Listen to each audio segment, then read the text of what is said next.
I would do maybe 2 more rounds of your toe. Okay. Because you don't want like baggy socks. You want some negative ease. Oh, see, I like that heel much more on. It's not as in your face. It's not as in your face. Yay. Well, if I would have known that. Would have finished it this I morning. finished it this morning. So I did a few rounds this morning, but. And look, I successfully kept that pattern going. Do you see my one error where I got off? I got off about, no, a little further. Right there. Right here. Right here. See, I got shifted a row. Oh, well, you also knit 2 rows right there. Okay, well, that's not a big deal. But see how I got shifted? Yeah. For somehow I picked up a stitch over here in the first one, and I didn't pay attention, I just counted. So then I got off one. That's quite a Midwestern saying. For somehow. How did I say it? For somehow I... Okay. What, you've never heard people around here say that before? I guess it's more like... Boy, if I heard Randy say that. For somehow. Well, we're recording, so we're going to... Well, I think I might just leave my sock on. Okay. Should I?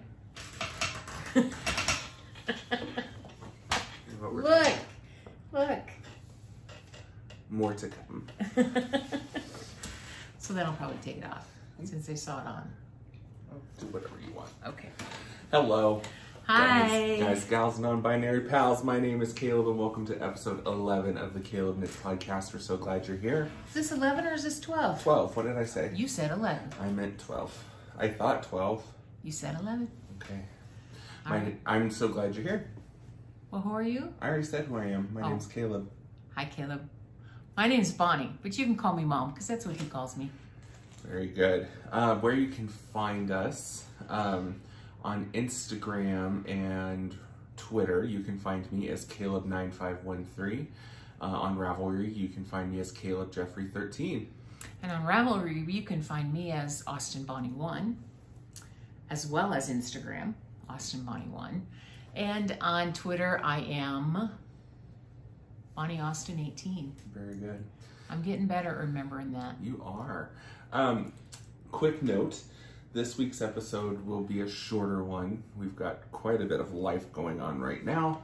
I am also not sure how much editing there will be to this podcast because I don't know that I have anything that I have one project where I'll put in a picture, but I don't know that you'll get our usual standard of editing this week. So it's all right. It's all right. Anyway, so we always start with finished objects. Finished objects. All right. Well, last time we met, here, hold this. Is this mine or yours? That's mine. Okay. It was in my sock. That's on my foot. Last time we met, I had one sock finished and had started its partner. Ta-da! Marcy's socks are done. The tuna salad The socks. tuna salad socks. Anyway, very, very happy with how they turned out. Caleb, tell them about the yarn. It's Woolen Boon. I think the color was something peachy. I bought this on a D-stash a while ago. And this is the last pair of socks that was knit by myself and my mother that helped, that were auctioned off to aid Project Dinner during the beginning of the COVID pandemic to provide food or meals to people who needed them in Dodge City. With that initiative, we raised over $200 from hand knit socks. So that was pretty cool. Well, and we've waited for this for a long, long time. About 6 weeks ago, maybe even 2 months ago, we were told from Cargill Corporation that we had been awarded a very generous grant. Like a grant that would pay off my mortgage. And for Project Dinner and to feed the hungry in Dodge City. And have had lots of hoops to jump through and lots of other things and lots of bumps along the road. But I found out a couple of days ago that grant money has been released from Cargill. And now it has to go through a vetting process through United Charities. But this week we should have that money. So we can now make a huge impact on feeding the hungry here in Dodge City through an organization called 7 Baskets Full. Which is right across the street. And they're hoping to open a soup kitchen that will do evening meals at least 5 nights a week. And with the help from this grant, we should be able to get them up and running. So we're pretty excited about that. Rock and roll. So yeah, tell us about your specs on this sock, or on these socks. Specs on that sock. It's a vanilla sock, vanilla pattern. Knit top down, toe knit up. Knit top down, heel flap, turn and gusset. How long have you been knitting socks, Bonnie? This is the 3rd pair of socks that I've made. 3rd pair of socks. Yeah. Look at this woman's 3rd pair of socks. Yeah. So even, so beautiful. This one was a little bit different because for some reason when I started this, it was looking way too big. This was the one where I actually ripped out and went down to a 0 needle. 2mm needle. Yeah. So when Caleb was doing something with it the other day, I'd made a mistake on my gusset. On that one? No, that was this one. Was it? Okay. I'd made a mistake on my gusset. When I was reducing on my gusset, You were decreasing like it was a toe. Yeah, I decreased like a toe. I had a brain hiccup. Yeah. I decreased both on underneath both and on the top. And I did that for probably about 6 decreases. So that was about 12 rows. And I knew it wasn't right, but I couldn't remember what I was doing wrong until I caught it. And then, so anyway, Caleb came and helped rip it back for me. He's better at picking up stitches than I am.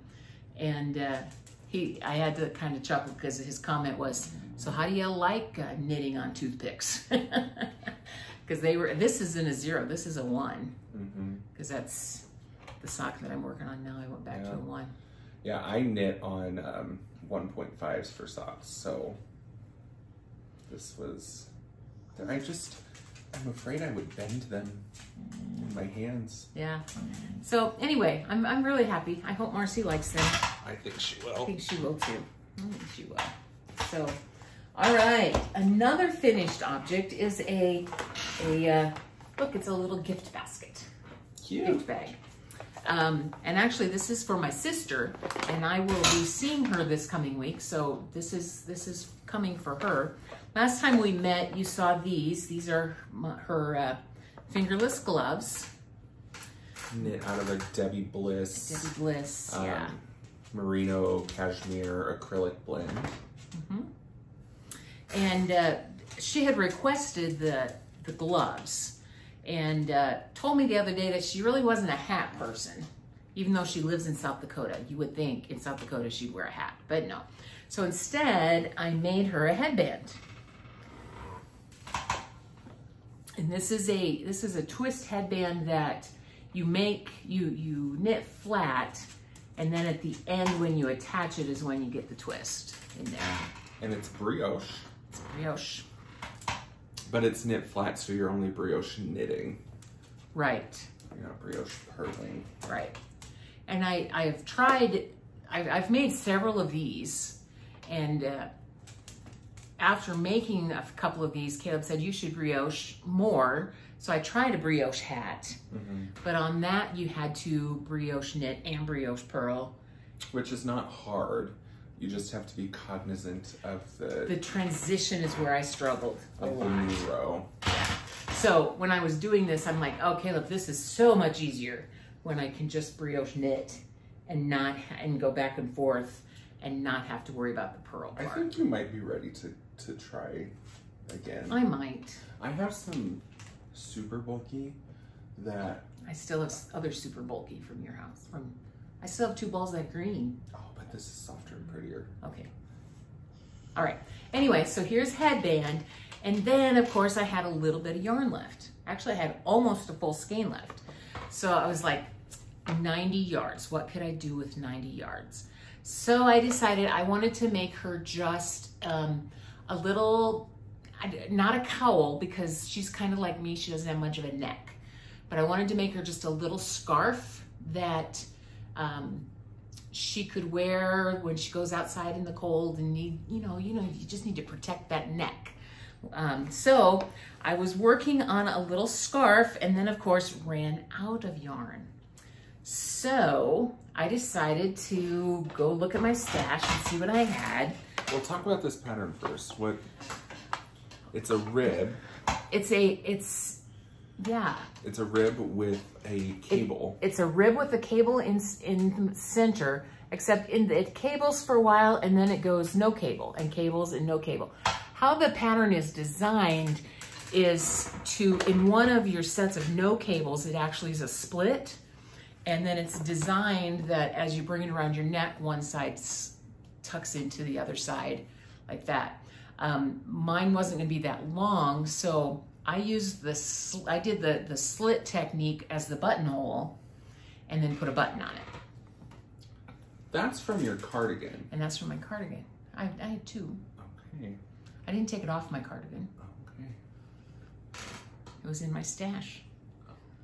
So made her a little ribbed scarf that can keep that neck warm when she's out in the frigid temperatures. Your thing says low battery. When she's out in the frigid temperatures of South Dakota. And you just found a yarn that looked pretty with it? Yeah. And you picked up on one end, right? Right. I had originally... On this end. Right. I had to do a pickup stitches because that was the finished end. Mm-hmm. But I wanted gray on both ends, so very nice. I picked it up. I think she'll love it. I think she will. So that's my gift for her when I see her this week. Very cool. Well, do you have any other finished objects? No, those are all my finished objects. Okay. So I thought I did pretty good this week. You did. Don't you just love small projects? I do. They just fly. And I think I'm doing a lot of small projects right now because I'm avoiding a couple of big projects. Me too. So. Me too. Yep. So let's move on to works in progress. I want to talk because you've talked a lot. Okay. I don't want to talk about this one yet. Okay. Can you hear me though? Oh, this one? Yeah.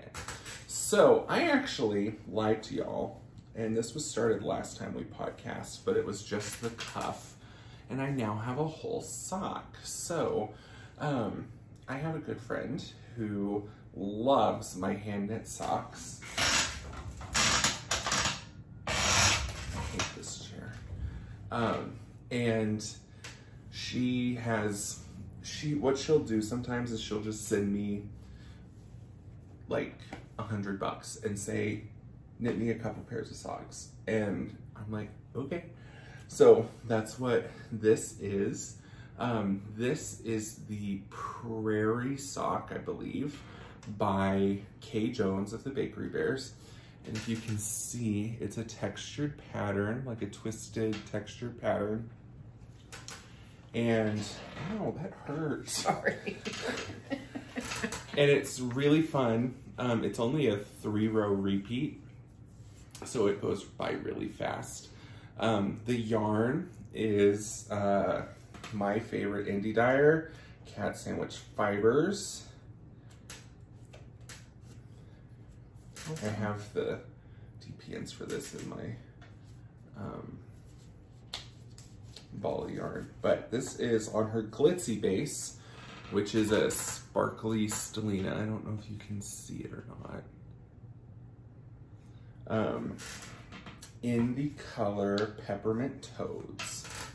And it's like this nice turquoise with browns and oranges and pinks. It's just really nice. So this is a top-down pattern with a heel flap and gusset. I think this is my preferred way to knit socks. And yeah, I hope she likes it. Get the second one started probably as soon as my other work in progress is finished. So yeah, Prairie Socks by Kay Jones. What do you got working up? Well, this is a combination of an acquisition and a work in progress. I'll let you slide back so that you can. Do you know, I already have my new office chair picked out. We tested it out a few weeks ago, that orange one. Yeah. This chair will be staying behind when he moves. Yes. Anyway, my acquisition was from the dyer to the Max Yarn Company. Hold that for them. And she comes out of Canada. They come out of Canada, and they are the daughter of the child Jody from the Grocery Girls. Mm-hmm. Anyway, is this absolutely gorgeous or what? When that yarn came in, I said, that's the next thing I'm gonna knit. It's Because beautiful. I absolutely love it. Purple is my favorite color. And this was a sock kit with hot pink. Hot pink. Hot pink. And we were talking earlier, I just finished my third pair of socks, and I've never done one from a kit with a contrasting toe and heel. So I was anxious to try it. So Caleb showed you this earlier, but at the beginning, but I'm gonna show you again, because I was trying to decide how long I should make my sock. So here it is. Ta-da! Anyway, Caleb suggests another couple of rounds and then I can do my toe. And I told him earlier, if I would have known that, I would have done my toe this morning so that you all could have seen it finished. But look at how this works up. Is that absolutely gorgeous or what? This is the Vanilla Latte pattern. A 2x2 rib. Then the leg is a 3 knit with a 2 purl. A 3x2 garter. No, a rib. 6.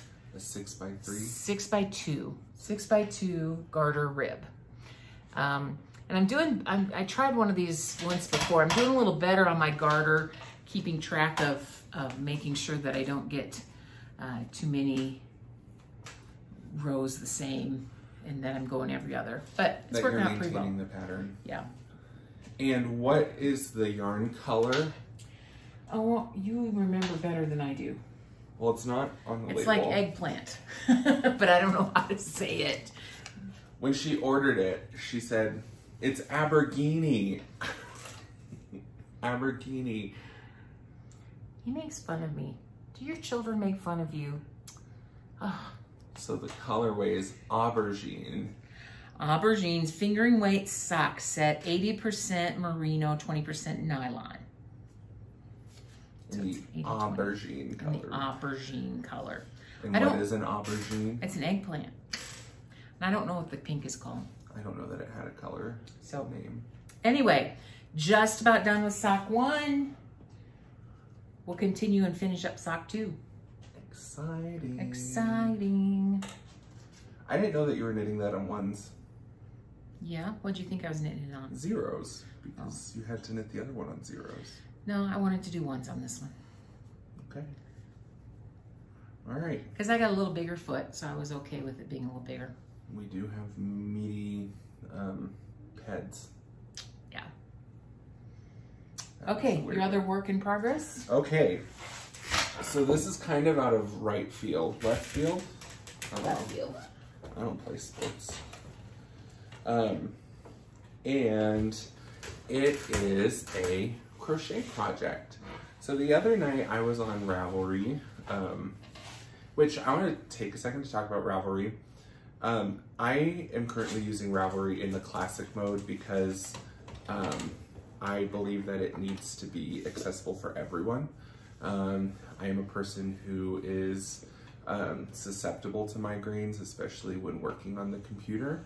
And so I want to be able to continue to use Ravelry, and it's quite disappointing that Ravelry has not addressed this fully. So anyway, that's that. So anyway, I was browsing Ravelry. I'm going to interrupt you a second. Do you remember what I'm going to do this week? No. I'm going to take the Ravelry 101 class offered by Yarn Social out of Kansas City. I forgot about that. Yeah, because here's what I do on Ravelry right now. Look for free patterns. That's really all I do. Mm-hmm. So I'm anxious to see really what else Ravelry has to offer. Mm-hmm. Pretty cool. Like when you said you had 90 yards, what you could have done in Ravelry is just look up yardage amounts projects. I did. Oh, you did. That's how I found that scarf. Amazing. And I marked free pattern. Okay. Because I'm cheap when it comes to patterns. For now. For now. So what I was doing was I was actually looking for a sock pattern to gift mom, just because it's nice to get a gift every so often. I didn't do that. Instead, I found the pattern for the Happy Potamus. I still don't know. How'd you find that when you're looking for socks? I don't know. Okay. I don't know. But this is a pattern that I've seen previously on podcasts, specifically on the Knit Girls. Leslie has one in her craft room that's usually hanging out behind her. And I just think it's so cute. And I appreciate the kitsch of like crochet. Like, I don't know that. You mean the kitsch? Like, it can be kitschy. What? I don't know Do you what not? kitschy is. Kitchen? No. Kitchener stitch? No. Kitschy. What's kitschy? How do you explain? Like a tchotchke. Like, those monkeys are kitschy because, like, they're just fucking weird. And why, like, I don't know how to explain it, Mom. Okay. That's a word that you should just know. Hey, Google, what does kitschy mean? Here's the definition of kitschy: of art, objects, or design considered to be in poor taste because of excessive garishness or sentimentality, but sometimes appreciated in an ironic or knowing way. Okay, so does that make sense? Interesting. Something that's garish and of poor taste, but is appreciated because it's, like, fun. Okay. So, like, does that definition make sense for those? Yeah. Okay. I like Agnes Gladden was kitschy. Okay. So anyway, I think a lot of times crochet can look a little kitschy because obviously it looks handmade and like the colors can be garish and like wacky, but you love it because it's like, oh, that's so unique, right? Okay. Does that make sense? Yep. Okay, so I wanted to make this Happy Potamus. And so I've started doing that. And this is gonna be an absolute mess, but here we go. Are you going to put a picture of the Happy Potamus up? Yes, okay. So the way this pattern works is you are using the African violet motif, which is a crochet motif, in various shapes. So you make pentagons, heptagons, decagons, hexagons and octagons in various quantities. So what I'm doing right now is working through the pentagons because that's the shape that requires the most. So what I've been doing, well, let me show you what I have done so far. We'll come back to these. What I've been doing is working on the pentagons, and I am oh my fucking God. Okay, will you have the next color queued up? Okay. What I've been using is a mini set from Legacy Fiber Arts, based off of their How the Grinch Stole Christmas colorways from this past Christmas. And I think they look really cute. So all of the like flower petals are How the Grinch Stole Christmas, and then that one are How the Grinch Stole Christmas. Then the mint color is some leftover that I had from Dyed by Dells, which is Vincent, and this is the Peppers Mint colorway. And then I'm outlining them in a Madeline Tosh, like a smoky granite, I think is what that color is called. I'm not sure. So, yeah, like right now I'm working on all the pentagons, and they just make a nice color palette. They're really pretty. Some of them look better crocheted up than others. Like this one, it's just such a bold color that it looks really nice, whereas like this one is a little bit more mottled because it's more variegated and speckled. I love this one, this peachy. Oh, the purple one's my favorite. Well, yeah, duh. It's my favorite too. So anyway, that's what I've been working on. I'm just using minis and scraps. So what is gonna end up happening is well, I have more of this, but you should take the scraps from those socks, from Marcy's socks. I don't need another color. I need gray. So this is all that I have left of that Madeline Tosh. The rest of this is knit up into a test knit that didn't get finished, but I don't want to take the time to rip it out, soak the yarn, get the kinks out. So I'm just outlining all of the shapes in this color, and then when I go to join them, I'm going to join them using this, which is a Homespun House in the, I believe, Invisibility Cloak color. It's a Harry Potter color. So anyway, but I wanted to kind of talk about efficiency with this because it doesn't take a whole lot of time to make these little motifs, but you do want to be efficient with your time.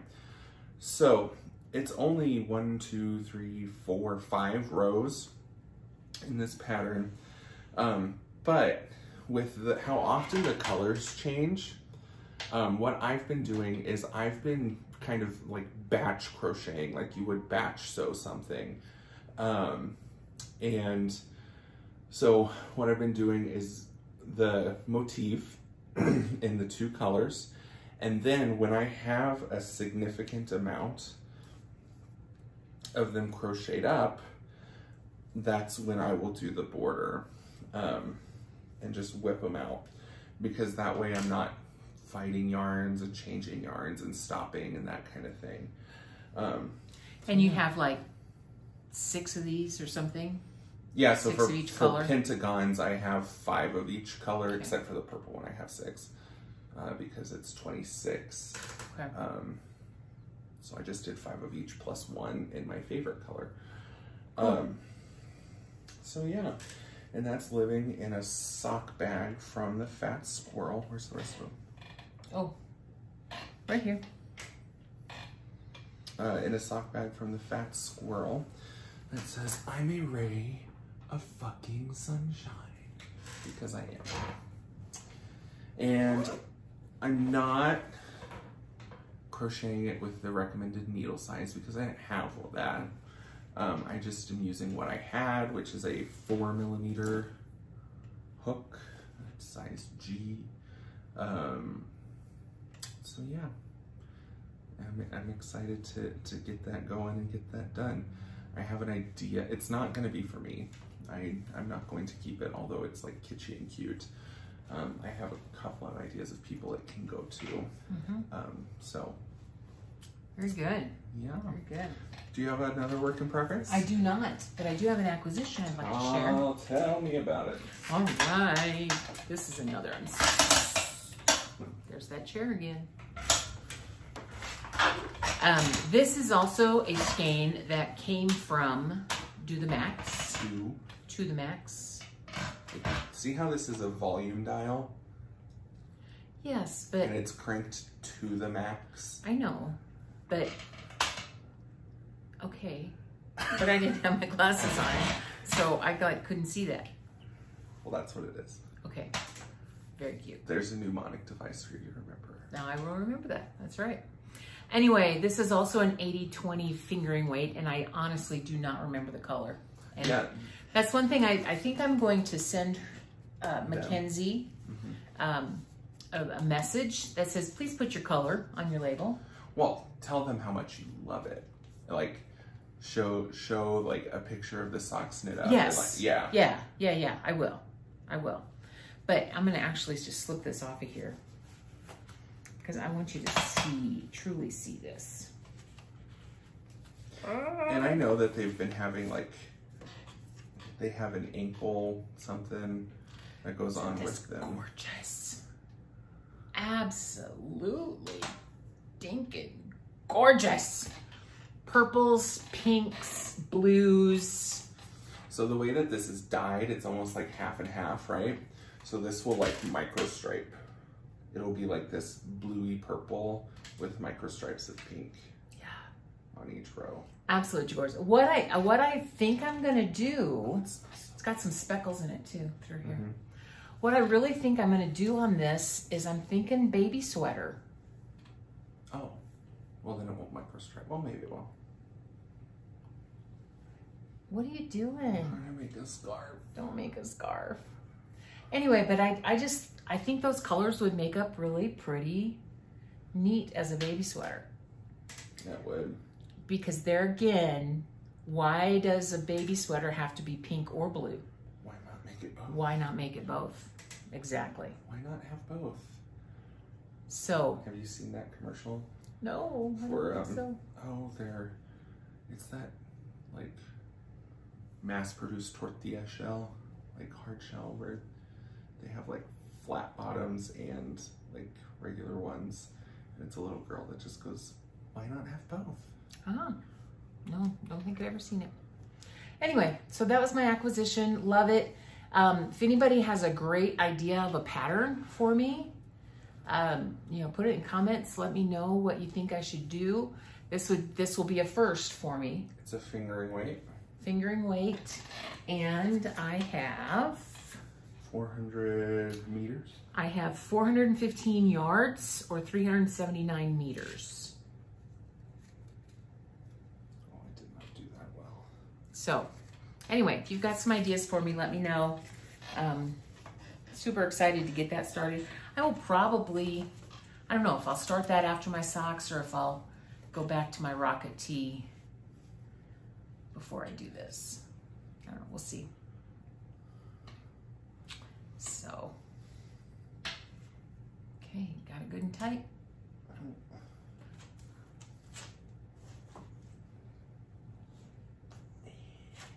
And I probably shouldn't have undone it. That'll work. I'll maybe go home and wind it today anyway. Perfect. So that's my acquisition. Cute, beautiful. Yep. I've bought things, but they're not here yet. I bought some To The Max yarn. Did ya? Yeah, when we were watching Grocery Girls. Grocery Girls is dangerous for us. It is, because what did I buy? Something from Oh, Aves. Toucan. No, yeah, Aves. Aves. She had some hat kits for Jody's. Slipped rib. Yeah. Slipped rib stitch. Anyway, it's her hat that uses a fingering weight and a mohair. Yeah, so they had some kits, so I bought one for both of us. Yay! Yeah, and then I bought some To The Max yarn because it was just so pretty. So pretty. Yeah. So, watching and reading. Not much. I've been reading a lot. Let's see, since we last spoke, I've finished 2 books. One book I finished, I loved. The other one I've read before, and it's just a good book. So the first book I read was The Vanishing Stair by Maureen Johnson, which is a sequel to Truly Devious. It's a young adult mystery.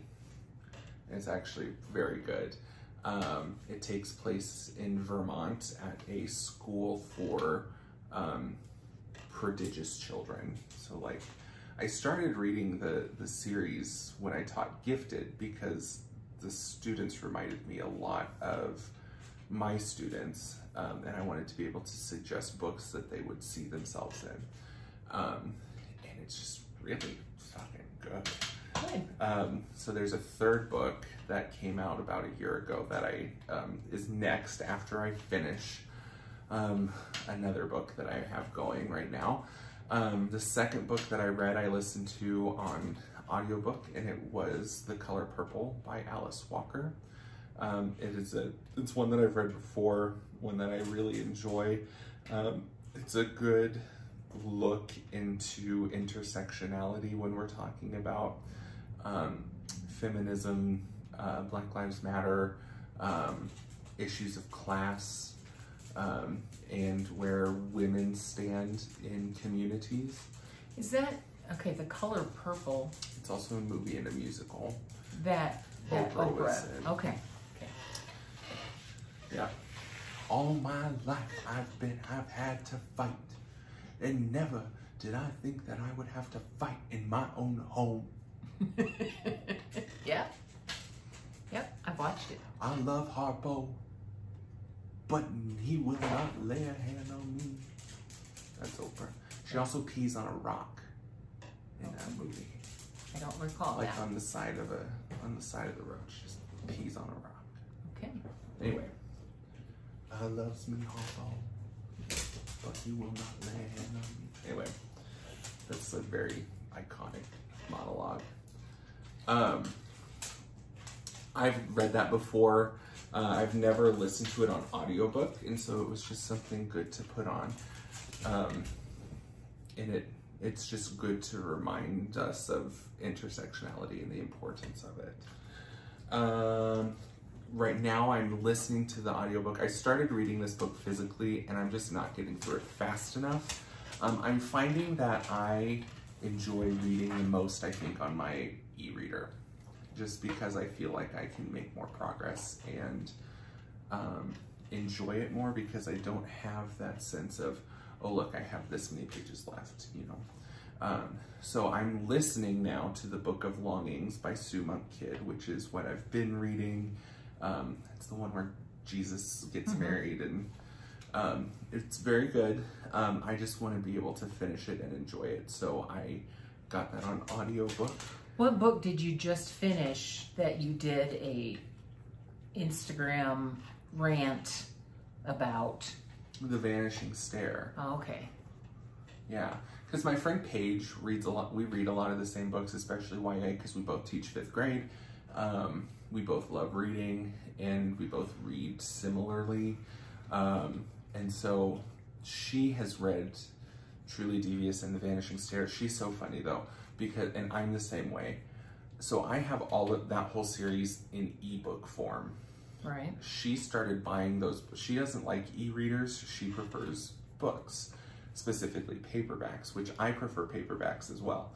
So anyway, when a book comes out in the United States, it comes out in hardback for a year and then goes to paperback. It has its paperback release. So the third book in the series came out in October of last year, and its release date for paperback is like September something. So I was asking her, like, have you read the third one yet? And she goes, no, because I can't buy it in paperback yet. Like, that's what libraries are for. But anyway, so that was a Snapchat to my friend Paige, because that book I started when we were in Wichita. When we were supposed to be sleeping, I read the first 30% of that book, and then came home and throughout this past week read maybe 10% of the book. And then I was like, one night I was like, this book is getting good, we need to finish it. So I just read the last 50% of the book in one sitting, and yeah, it was so good. Good. Very good. Good. The only thing we've been watching, and I wish I would have started from the beginning because I've just gotten bits and pieces. Bruce, my husband, has started watching Versailles. That is a good on show. Netflix. And so I get about 1 out of 3 episodes because I'm not in there with him watching all the time. But yeah, it's pretty darn good. I'm tempted to go back to the beginning. It's good. But we'll If see. you want to watch it on my Netflix so that it doesn't, Screw up his. yeah, you can. It's, I mean, like, gist of it, somebody's probably mad at somebody for sleeping with And someone. somebody's stabbing somebody and somebody's screwing somebody. And, Yeah. But, I mean, or poisoning somebody. the court politics of Versailles is absolutely fascinating. Like, just in IRL, in real life. And this show does a very good job of dramatizing that that story. It's very good. I think it's a BBC show that's produced in France. So, like, I mean, it's not filmed at Versailles, but like I've been to Versailles. And I've not. like the Hall of Mirrors in the show looks like the Hall of Mirrors in Versailles. It's pretty cool. Very cool. Not reading anything currently. Nope. Nope. So, Planning a trip to South Dakota this coming week to go see Mom. So there'll be some road miles. So we'll get something picked out and listen to on the way. that's a good segue into work vomit. So why don't you go ahead and go? All right. Well, like I said, headed to Sioux Falls to see Mom. She's not doing very good. Not doing well at all. But we're gonna go see her, and I do think we actually get to have what they call a patio visit, where they will bring her outside. She's in a nursing home, and so far, since she's gotten moved to the nursing home, all of our visits have had to be either Skype or window visits where we can talk to her on the phone outside her window. But because of COVID regulations being a little bit loosened, I'm hoping this week we get to have a patio visit where they will bring her outside and we can both be in the same general area, have to stay 6 feet apart, mask, can't touch her, can't hug her, but at least can not have a window between us. So that's a biggie for us. Yep. And to give y'all an update on my life since the last time, I know last time it was pretty gloom and doom there at the end of our podcast, so apologies. But let's see, we recorded that on a Saturday, right? On the Monday, I got 2 calls for 2 interviews. Was offered a position from both and ended up taking a 5th grade job at Hazel Grove Elementary in Kansas City, Kansas. So I have a job. That then meant that we could move forward with the contracts and such for my home that I've been wanting to purchase since the beginning of June, but had to patiently wait. And we are looking at closing July 31st on that house, which is a Friday. And then that Monday is my first day at my new job. So it's going to be a whirlwind. Yeah. I think we'll have one more podcast from this house. That's kind of I know. crazy. See, I don't really want to talk about all this because this is when he closed on that one, when he got the final contract on the house. It's just kind of been hidden me that he's moving to Kansas City, so we're not going to talk about that. Not going to happen. Not going to talk about. Well, then I guess that's the end. Bye. Well, Kansas City is like close to 300 miles away. Yeah. From Dodge City. Yeah. But there's FaceTime. And you're retired. He's taking my granddogs. Yeah. I think that's what she's more upset about. That you don't What am I going to do when I screw up my knitting? fix it yourself. No, you're going to have to fix it for me. You can fix it, you just don't want to. Anyway, I have to go buy a new iPhone charger.